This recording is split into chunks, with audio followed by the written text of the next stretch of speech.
So Bo Nickal got finished last night by Reinier De Ridder.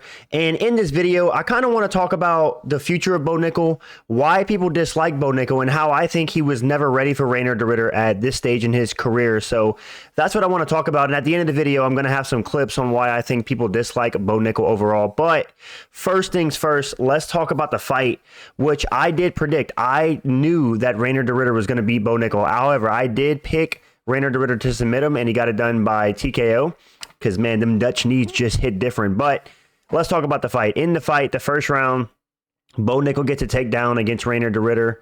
They're standing up on the feet a little bit, but Bo Nickal ends up getting a takedown, and Reinier De Ridder reverses the takedown and ends up on top at the end of the first round. And in the second round, they end up clinching up against the fence, and Reinier De Ridder lands a knee. Bo Nickal wins, gets hit with a bunch of unanswered shots, winces even more, and then at some points he's even like looking at Reinier De Ridder every time he's like getting hit and almost laughing and showing a level of frustration, because we all know whenever a UFC fighter's laughing when they get hit, it's almost like, damn, what am I going to do against this guy? I'm screwed. Or sometimes they do it to like cope with the fact that got hit with a hard shot. But Bo Nickal was wincing. Reinier De Ridder in the second round landed a bunch of unanswered shots, and then eventually he caught Bo Nickal with a big, huge knee to the midsection, which wasn't like a knee to the liver that like would shut Bo Nickal down, but Bo Nickal looked like he gave up in that moment more so than like the liver would shut off, you know. And ultimately, Reinier De Ridder secured a second round finish versus Bo Nickal, and I cannot say that I am surprised at all. Listen, Bo Nickal, he's too green for a guy like Reinier De Ridder. And in the next segment, in the next slide, I'll talk about that. But Reinier De Ridder's legit, man. We're talking about a guy who's got a record now of 20-2. He's only lost to one guy in his entire career who was a double champion or a champion in one. And Reinier De Ridder himself is a double champion in one championship. He's 2-0 coming into the UFC himself. Finished Kevin Holland. Finished Gerald Meerschaert, who were two pretty good grapplers. So I knew Reinier De Ridder's grappling coming into this fight was very legit.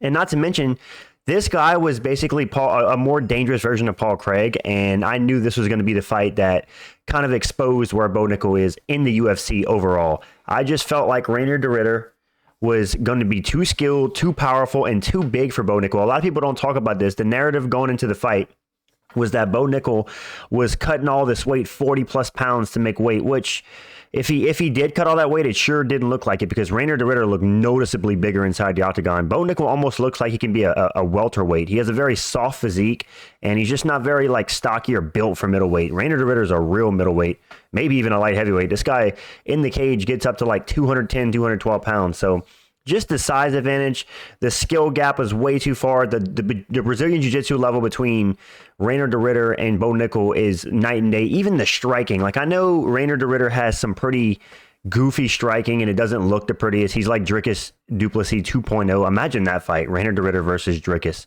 That would feed families. We need that for the Looney Tunes belt. The UFC needs to drop the BMF belt and do a Looney Tunes belt. But yeah, man, I just, the whole lead up to this fight, I was so shocked at how many people were going with Bo Nickal and saying like that RDR is not that good. Bo Nickal is going to destroy him. It's going to be an easy win for Bo Nickal. I just couldn't believe that. And the odds makers, man, that's another thing. Look on the screen. I have the odds on the right. And Bo Nickal being a 3-1 favorite, dude, I wish I would have bet the house on freaking Reinier De Ridder by finish, because that would have been easy money all day. Like, look at these odds, dude.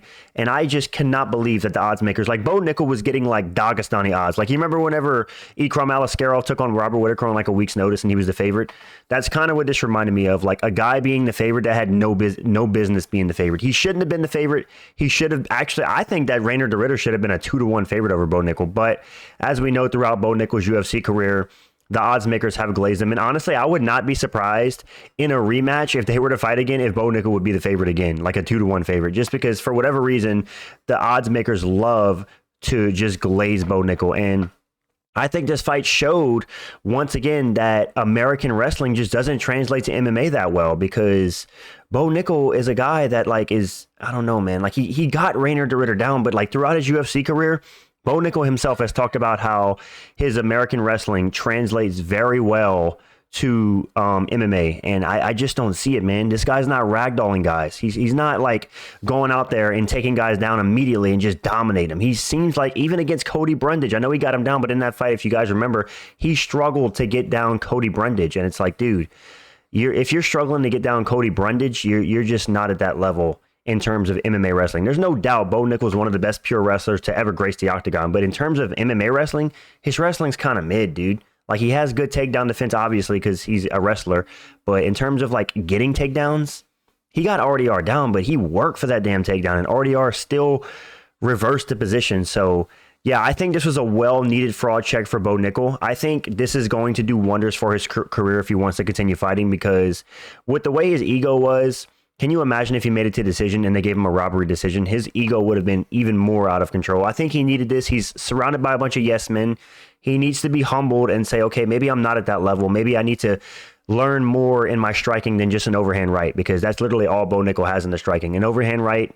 Outside of that, you're not seeing any kicks. You're not seeing anything dynamic. And listen, for the people that are going to cope and say that Bo Nickal's young into his career, dude, that's the UFC. If you're young into your career and you feel like you're not ready for the best, then maybe don't be in the UFC. Go fight on the regionals. Go fight in the PFL. But if you're going to be in the UFC and you want to talk about beating Hamzat and being pound for pound #1 and being champion, then listen, dude, you got to have more than an overhand right with some mid MMA wrestling. It's just not going to work out. And people talk about his submission game. There was no way in hell he was going to out scramble or like outdo Reinier De Ridder, who's like a lifelong veteran in MMA at grappling. That's Reinier De Ridder's bread and butter, is the grappling. And people really thought that Bo Nickal was going to go out there and submit him, which was insane to me. Like, even whenever he locked up the guillotine attempt against Reinier De Ridder, I knew that was never going to work. You're not going to submit a high level guy in MMA or in the UFC with the guillotine. Guillotines do not work in high-level MMA, as we know. But, yeah, man, Bo Nickal gets finished by Reinier De Ridder. I feel like I said, I think this is good for his ego, for his career. It's going to be a good setback for him to maybe improve as a fighter and get better and add some new wrinkles to his game that he'll need, and maybe give a fresh perspective for himself, because I feel like he's been a bit delusional throughout his UFC run. I also want to talk about how Bo Nickal wasn't ready for Reinier De Ridder. That's obvious now, but I didn't think he was ready. Whenever the fight got announced, I was like scratching my head. Like, did the UFC really matchmake this fight? Because if you look at Bo Nickal's like UFC career, right? I have it on the screen. He's beaten Jamie Pickett, right? Who has terrible defensive grappling. He's beat Val Woodburn, who came off the regional scene, some random bum with a 7-0 record, and they tried to trick the fans into thinking this guy was like going to be a dangerous test for Bo Nickal, an undefeated guy off the regionals coming on short notice. He knocked him out in 30 seconds, which I feel like gave Bo Nickal a false sense of confidence in his striking. And then he beat Cody Brundage, who is terrible. Cody Brundage is one of the worst fighters on the roster. He beat him by rear naked choke. And then he beat Paul Craig by decision in one of the most embarrassing performances I've ever seen on a main card. Like, he was glazing that performance, and I think that's where a lot of his hate started. His hate started actually when he started talking smack about Hamzat, but I don't think Bo Nickal was ever ready for Reinier De Ridder. He was not at that level. If you look at his opponents, like, just the skill jump between Paul Craig and Reinier De Ridder is insane. It's like going from facing a high school basketball team to an NBA team. Like, it's just, I'm still dumbfounded how people were so confident that Bo Nickal was going to run through Reinier De Ridder and it was going to be an easy fight, and that somebody in my comments was like, dude, Bo Nickal should be a negative 1,200 favorite. Negative 300 is a steal or something crazy. Like, I'm going to bet the house on this guy. To me, that was just plain delusion. There's no way on any planet that this guy was going to beat Reinier De Ridder. I just didn't see it. He doesn't have one-shot knockout power. Like, even against Val Woodburn, he had to land like 4 or 5 overhands. And I know Reinier De Ridder's Mr. Looney Tunes, but he's still extremely awkward to hit. So in no world was this guy going to KO Reinier De Ridder, and in no world was he going to submit him. So Bo Nickal, in my opinion, his best win was to ride out a decision by just dominating the wrestling. And I knew that Reinier De Ridder was just too good in the grappling in order to let that happen. Like, even if Bo Nickal was going to get him down, because Bo Nickal was obviously going to be the better wrestler, Reinier De Ridder's the better grappler. And in MMA, if you're just like a wrestling heavy guy with no grappling, because I know Bo Nickal has some grappling, but it's rudimentary compared to a guy like Reinier De Ridder, and it showed, man. And if you don't have a well-rounded grappling game and you're going to the ground with a former double champion and one, and who's a amazing grappler in his own right, you're going to pay for it. And it's funny because he only got reversed on the ground, but he ultimately got finished on the feet. And I think his striking was a bit exposed. Also, another thing to talk about, Bo Nickal, whenever he takes shots in the UFC, like whenever you see this guy like take like shots to the midsection or punches, he takes it so awkwardly. Like a lot of other guys, right, in other fights, you see him take shots or get punched, and it's just natural. You know, maybe they get rocked, but like it looks so unnatural and weird whenever Bo Nickal gets hit. Like you can tell that he's not a real fighter. This guy's a wrestler, man. He's not meant for combat, for war. This guy's not meant to go in the UFC and just like be this like savage that he puts himself out to be. He's like I don't know, man. He's very what's the word? He's very like suburb, I'm rich, I'm a high level wrestler type guy. He's not a fighter. He ain't got that dog in him like DDP or like Reinier De Ridder. So anytime the tough gets tough, then Bo Nickal's probably going to give up. And that's exactly what we saw last night. You go back and watch that replay when he got hit with that knee. That wasn't a knee that shut off his liver or hit him in the solar plexus and made his body shut down. No, that was a knee that he was like, ow, that hurt. I don't want to do this anymore. I'm just going to sit on the canvas and let the fight get called off. So, yeah, point being that I don't think that Bo Nickal was ready for Reinier De Ridder. He's not at that level yet, and I don't know if he ever can get to that level, man.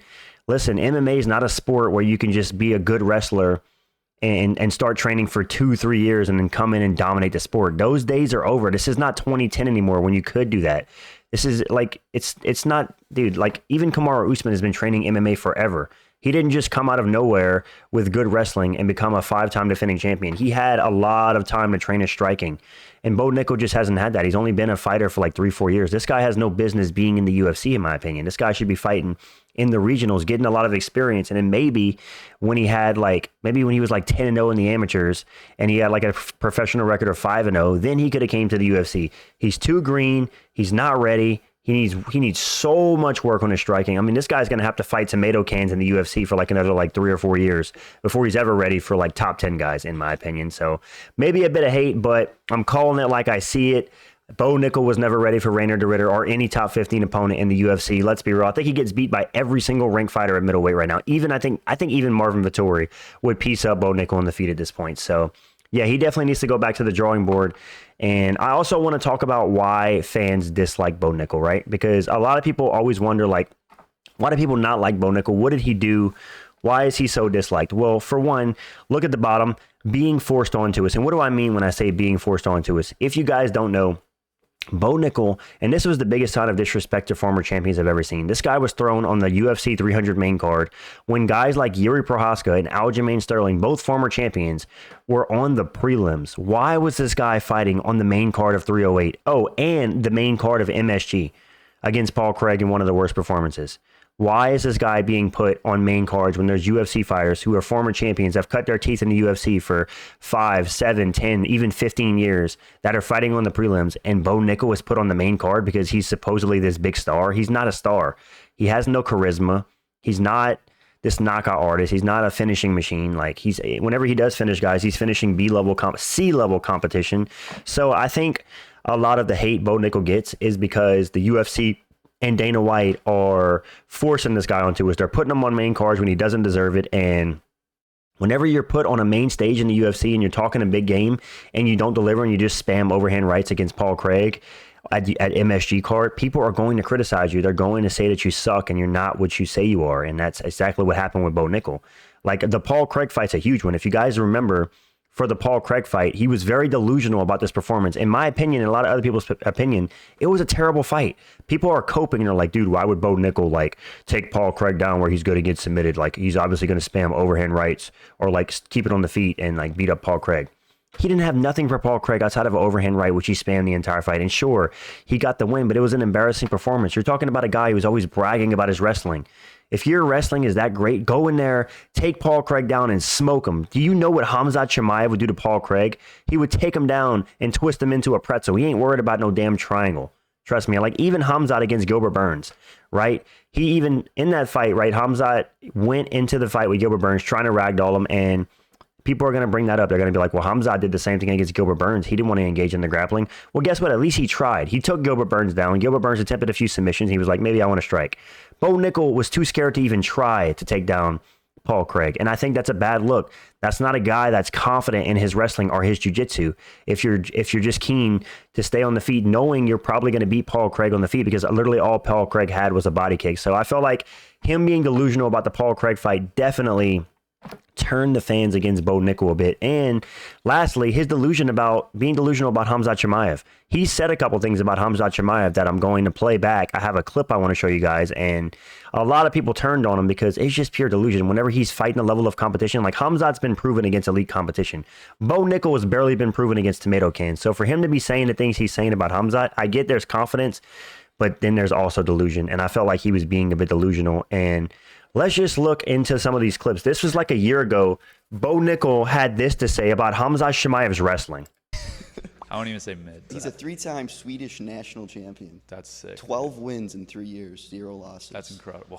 12-0 in 3 years. We're gonna fight at some point, and people will realize that there's levels, and it's just so funny. You go into a world of MMA where there's no other sport where people know less and think they know more. Khamzat Chimaev, you're saying that his wrestling is pretty mid. It's trash. All right, I just wanted to play through the rest of the clip so you can hear the beginning. So he calls Khamzat Chimaev's wrestling trash. And this was like a year ago. I forget what fight he was coming off of. It might have been the UFC 300 fight. But to say Khamzat Chimaev's wrestling is trash, I mean, he's got to be rage baiting. Khamzat Chimaev is one of the most dominant wrestlers the sport has ever seen. And yes, he's a 3-time national Swedish champion. And I think that Khamzat Chimaev in MMA wrestling would absolutely ragdoll Bo Nickal. Like, it would be a massacre in the octagon. So obviously, whenever Bo Nickal said this rubbed a lot of fans the wrong way, because Khamzat Chimaev, outside of the Gilbert Burns and Usman fight, he's ran through everybody on the ground. He's literally just outside, and Jared Mearshart, he knocked him out in 17 seconds, but he literally has ragdolled everybody. He even ragdolled Usman in the first round. He ragdolled Robert Whittaker. He ragdolled Gilbert Burns in moments. You know, he's ragdolled every single opponent he's faced outside of 2. And for Bo Nickal to say his wrestling's trash when it's some of the most insane and like dominant first round wrestling we've ever seen in the history of the sport, of course people were going to be hating on Bo Nickal for this, because like, what are you doing with your wrestling, Bo Nickal, struggling to take down Cody Brundage, and yet you have the audacity to be critical? If you want to talk about Khamzat being inactive, if you want to talk about him being sick all the time and being injured and that he never can make it to a fight, that's fine. But the last thing you can criticize is this guy's wrestling when it's some of the most dangerous we've ever seen in the sport. And I do understand to a level that Bo Nickal is obviously going to be confident in his wrestling, because I do agree if it was a pure wrestling match, Bo Nickal would work Khamzat and make it look pretty easy. But it's MMA wrestling, little bro. MMA wrestling ain't the wrestling you came from. It's not American freestyle wrestling, bro. This is like MMA wrestling's different ball game. It's why you never see American wrestlers anymore succeed in MMA. Like, it just doesn't happen anymore. American wrestling does not translate well into the UFC, and we see it all the time. Bo Nickal, Henry Cejudo, who else has great American wrestling that didn't translate? I forget. There's a couple other ones, but all the time you see in the UFC where these guys have like the crazy credentials, and it just ends up not mattering in fights because they don't really have good control. They have decent takedowns, but nothing crazy. They can't hold guys down. They're not really submitting anybody. So I don't know. I feel like Bo Nickal saying that Khamzat Chimaev's wrestling was trash definitely turned some of the fans against him. And this was by far the most delusional thing he ever said about Khamzat, which had me scratching my head. He said that if he were to fight, Bo Nickal says he won't be surprised if he opens up as a huge favorite in a potential fight with Khamzat Chimaev. It wouldn't be surprising to me if when we fight, if I'm like a negative 1,000 favorite. Now, this is more rage bait from Bo Nickal. I mean, on what planet would Bo Nickal be a negative 1,000 against Khamzat Chimaev? I would be surprised if he was even a favorite at all, ever. Because Khamzat Chimaev has been a favorite in every single one of his fights, and he's from the Russian region, which we all know those guys get favoritism when it comes to the rankings. But to me, saying Bo Nickal could have went like 50-0 in the UFC. Okay, he could have went 10-0 in the UFC and then faced Khamzat. No way in hell he would have been a negative 1,000 favorite. That's just pure delusion. And obviously, when a lot of people said this, they just kind of rolled their eyes. And when I said this, I was like, when I heard this, I was like, there's no way he really just said that with confidence. Like a negative 1,000 favorite against an undefeated guy who has some of the most dangerous wrestling the UFC's ever seen. And now that we've seen Bo Nickal get reversed by Reinier De Ridder, imagine what Khamzat Chimaev would do. Like, it would be a massacre. He would choke Bo Nickal out in probably under a minute. It's like, come on, dude. The delusion was off the charts when Bo Nickal, anytime Bo Nickal has talked about Chimaev. And I understand he's trying to build up a big fight. If he were to like not lose a fight and burn through the rankings and get to that top fight, him versus Khamzat would be a massive fight. American wrestling versus Russian wrestling. I get it. But come on, bro. Show some respect at the same time. And the last thing I want to cover is this was his reaction to his performance whenever he fought Paul Craig. And I really think that this was a defeated mindset. This is not a guy that is like keen on being champion are like championship level, because if you were championship level, you would have not been happy with this performance. Listen to what he had to say. This is after he beat Paul Craig. I feel great. My shin hurts a little bit. He checked one of my kicks, so that wasn't fun. But yeah, overall, you know, I judge myself based on my effort, my performance, how I feel like I did personally, and you know, I was able to take a guy who's a veteran of the sport, dominate him for 15 minutes, shut him out. He really had, you know, he didn't have any big moments in that fight. I feel like I, you know, showcased a lot of development, improvement, you know, really more to myself than anyone else. And so, yeah, very happy with it. All right. Sorry about that. So to me, on no planet should he have been happy with that performance. If Bo Nickal's talking about being a world champion and he seriously was happy with spamming overhand rights against Paul Craig, winning a decision, not even attempting a takedown, this is a guy that's always bragging about his wrestling. Penn State 3-time champion, right? Or state champion, whatever you want to call it, national champion. He's always bragging about his wrestling, always talking, like glazing it up, saying that he has some of the best American wrestling the sport's ever seen. But yet, whenever he fights Paul Craig, he copes and says the reason he didn't take him down is because he wanted to show an advancement on his striking, and why would he take it into a world where the other guy's better? Because that's what championship mindsets do. Dude, if Khamzat Chimaev fought Paul Craig, he'd run across the octagon, take him down, and twist him into a pretzel or ground and pound his head through the octagon. That's a defeated mindset to say that I'm going to go into a fight with Paul Craig and keep it in the striking win, and then cope and say, oh, it was a great performance. I was happy with my performance. The fact that he said that he was happy with that performance tells me that he had nothing but a bunch of yes men around him, just like gassing him up in the background saying, yeah, man, that was a great performance. Like, if you're going to destroy Khamzat, it's like, no, dude, if you're scared to take down Paul Craig, you're never beating Khamzat. You can't even hold Khamzat's jockstrap. So I don't know. And I just wanted to go through Bo Nickal's kind of UFC career and just give my take on why I think he's just not UFC level. Like I said, American wrestling is just not enough these days. And with this guy only having like 3-4 years of training under his belt in the UFC and not showing any advancements in striking, where's this guy practicing in striking? Like, what? All he has is an overhand right. Where's the kicks? Where's the straights? Where's the 1-2s? Where's the body shots? You don't see anything. Where's the body kicks? Nothing out of Bo Nickal outside of an overhand right. What have you spent the last 4 years doing? You already have good wrestling. Is he grappling? Because even when he gets it to the ground, I'm not seeing like Charles Oliveira level of grappling or Khamzat Chimaev level of grappling. I'm just seeing like good takedowns, good takedown defense, but once it hits the mat, nothing special. In the striking, overhand rights, I don't know. I think this loss is a good setback for Bo Nickal, and I think it'll serve him well in his career. If he does, I don't think Bo Nickal will ever be a champion. He might be able to crack the top 15 again if he's able to get his mindset right and get his ego in check, but if he's unable to get his ego in check and he's delusional about this Reinier De Ridder loss, and I can see this guy going on a huge downslide. But let me know what you guys think in the comments. Am I being too harsh on Bo Nickal, or was I right all along? Isn't this guy been kind of spoon-fed by the UFC? And yeah, now that he's had his first loss, this is a good chance for him to get back on the horse, get back to the drawing board, and actually try to improve his skill set and not just spam overhand rights. But yeah, drop a comment. Let me know what you guys think. Drop a like if you enjoyed the video. I'm out, guys. Peace.